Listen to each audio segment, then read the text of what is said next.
peace for Ukraine or Ukraine now. Russia, just go home.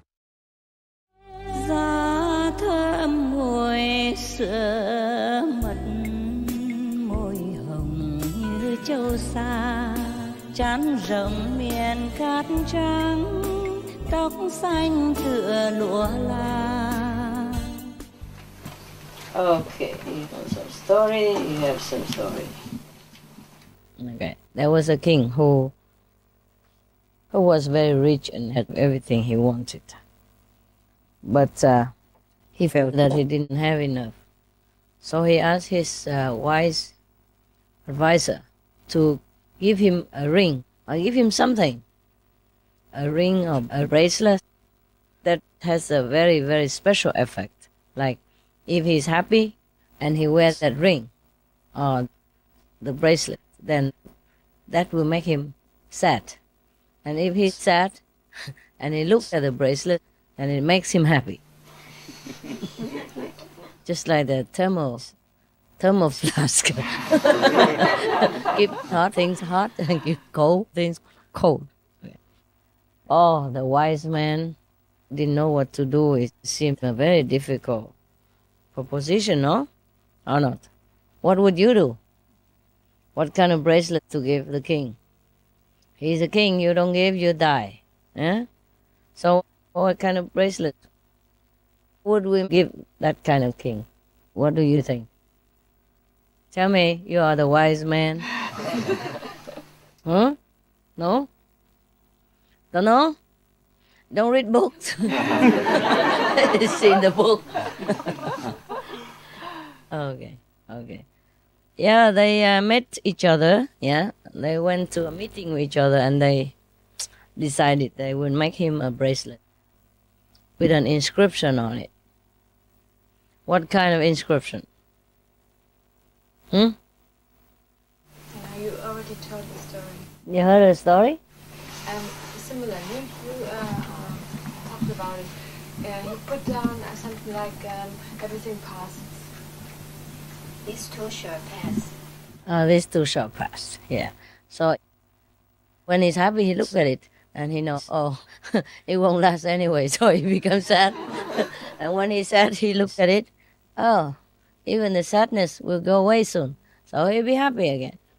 Maybe we should make this kind of bracelets for sale. Everybody should have one, eh? Yeah. And we know the ephemeral nature of life, huh? Actually, that was a similar story, but it was a different story. There was a kind of Sufi master, you know? Or you say yogi, whatever, one name, huh? He was doing very well, and he had a lot of money, and he had a beautiful mansion, a beautiful garden and all that. So one of his friends visited him and said, wow, you are doing well, sir.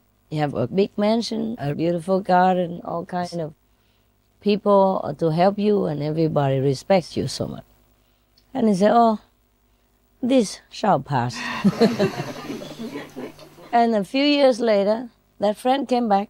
Oh, the Sufi master didn't have any more money, didn't have a house anymore, no garden, no assistants, servants, helpers, no car, no horse, people, nothing. And he was living on the side of the street in a small thatched hut, a grass hut or something, living from hand to mouth. So the friend was very surprised and said, how come you are reduced to this state? Also the Sufi master said the same thing again, this shall pass. And a few years later, the friend came back, the master had a house again, a nice garden, a lot of assistants, a lot of horse people, a lot of trees, a lot of cars, a lot of people coming in and out, and everybody respects him again, and he's doing well again. So the friend didn't want to say anything anymore. What if he says something and he says, this too shall pass, then he might not have anything anymore. So in case you feel very miserable about the 10 conditions outside and the lack of luxury bathroom, think about that. Yeah, who knows? This too really shall pass, no? In a few days you go home, you have your own bathroom. It's not true? Yeah, okay, so. Are you okay? You complain? No. Anybody complains? Seriously? No? Good boys. Good boys, good woman. Okay, good. We should always be prepared, you know, because life is never the same. Yeah? So, like I said to the Supreme Master TV people, you have to do well, yeah? You have to listen to what I say, yeah? And do it in this direction. Yeah, train yourself. In case I die, you have to continue in the right direction. They say, oh, Master, you won't die. How do you know? Yeah. If I don't die, then it's good. Yeah, for you. But if I die, you have to continue in the right direction, you know?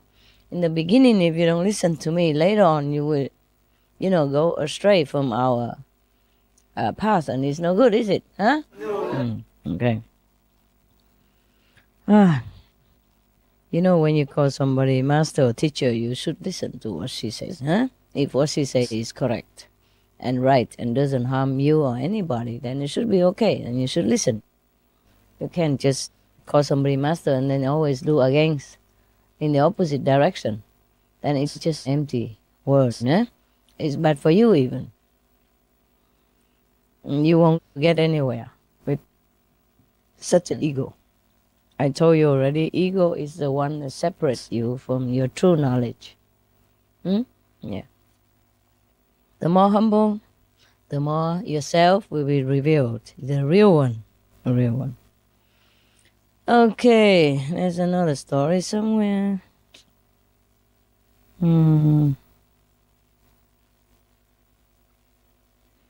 Okay, this is what it is. This is a story of one of the Arabian people. There's a man called Muhammad, son of Isa. He was one of the very good friends of a commander of the religious order at that time. It means big time, you know. He was a big one and always very wealthy and respected by everybody. And he could think very well. He could talk very well. He had eloquence. Yeah. So he was above everyone else at that time. One day he was riding on his horse person. The horse person was bedecked with all kinds of beautiful cloth, beautiful carpet, you know, and gold, silver, cling, cling. And accompanying him were a lot of attendants, yeah, and everybody worshipped him, praised him, and it looked a very grand procession. So the people asking each other, who is this man? Who is this man? So dazingly bedecked, so well mounted, so rich, so magnificent. Yeah. And then one of the old women who was hobbling along said, oh no, that is a poor man. He is not rich, because Allah has denied him the favor. That's why he has such a vanity.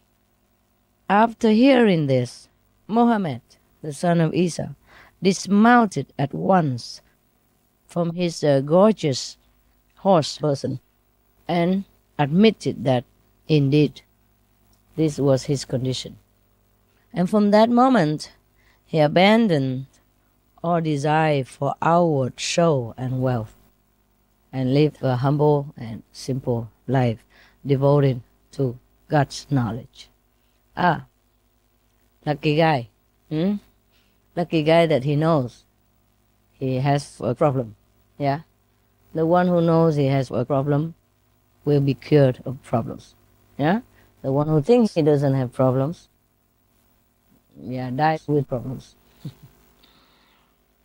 Did I tell you the story about the guy who is very rich and he wanted to stay a little longer on earth, but the angel of death didn't let him? No? Okay, now we tell the story. Similar story, you know. Today we talk about jokes, laughter, and money. Terrible subject. What a master. Yeah, that's all you wanted to hear. Money and one of those things. No, I'm kidding. There was a guy who was very, very rich. But he was very stingy. Huh? A miserly man. So when he died, he had hundreds of thousands of dollars at that time. Gold pieces. Yeah. He had a lot of houses, a lot of land, a lot of buildings, and he rented them out and collected more money all the time. You know, landlord. And then he was thinking to himself, okay, now I have everything. Maybe I should just relax for a year, you know, and not think of making money anymore. Huh? My God. If a miserly man can think like that, he's already a little enlightened, huh? So he started stopping, doing business to relax for a year. But as soon as he wanted to relax like that, to live comfortably, easily, leisurely, and then the angel of death came and dragged him away. Oh, he was very, very afraid and reluctant to part with life and all the money, the wealth that he had accumulated. So he said, oh, please, let me live a little longer to enjoy, a little bit what I have been working for. The angel of death said, nope. And then later he wanted to bribe him. He said, okay, if you let me live, one more month, I will give you 1/3 of my possessions then. How about that? Do you think the angel of death would be tempted by that? Think he can make use of his money? Oh, no, you are so wise. So the angel of death say what? What did he say then? Huh? What? He had no use for this material wealth. He just said nope. One word. Nope. So the poor miserly man tried still to bribe him and said, okay, if you leave me maybe to live 2 more weeks, then I give you half of my possessions. How does that sound? The angels say what? Nope. Nope. Not interested. Just nope. Okay. And then the man still argue, okay, please, just let me live 1 more day. Yeah? And then I will give you all my possessions. Now he realized that even if he dies, he won't be able to use any of this anyway. So might as well give it all to him to live 1 more day. And the angel of death thought a little bit, and what did he say? Nope. What? Yes. Who said that? Who's the idiot? What for? Huh? Oh my God, I can't believe it. What would he say? What can the angel of death do with the money? Huh? It's nothing to do but to continue the story, I thought. I say yes. Oh, he would say yes, then the story would continue? Joking. Okay, so he said nope again, okay? What would he say? Huh? Tell me again. What will the angel of death say in that situation? No. Nope. Right. Now the miserly rich man realized that with all his wealth, he cannot buy anything at all at the time of death. So he said to the angel of death, okay, I understand now, but please let me live just a few moments longer so I can write something down. Yeah. So the angel of death said, okay.